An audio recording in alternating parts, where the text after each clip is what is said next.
Let's talk today about some touchy subjects: status, wealth, prestige, taste. So I've been enamored lately by the work of French sociologist Pierre Bourdieu. And after looking into his work, I found some really interesting stuff that I felt the need to share with you. But fair warning, once you see it, you can't unsee it. Bourdieu's great insight was that the world is structured by multiple invisible currencies, or different types of capital, as you'd call it. The most obvious one is economic capital, so this is your property, your money, your assets. But he identified three others that matter just as much, if not more, in determining who holds power and who doesn't. The first one being cultural capital, so this is your education, even your particular accent. It's your ability to reference certain literature at dinner, or a piece of art at a gallery. This kind of capital can be boiled down to the environment you grew up in and how it shaped your individual taste. The knowledge, the behaviors, the tastes that signal belonging to a particular social class. It can be embodied, so your manners, the cuisine you like, the music you listen to, or objectified, like through the books on your shelf, the art that you own, or institutionalized through your degrees,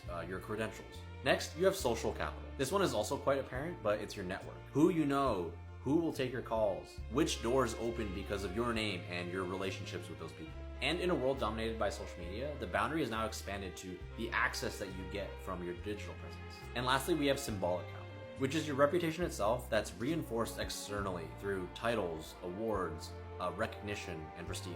Now at first, this one kind of threw me for a loop. But broken down simply, it's the capital you gain from external validation and is unique to the particular field that you're in. So in academia, getting published in certain journals is a form of symbolic capital. In fashion, it's being worn by the right people. Now here's a kicker.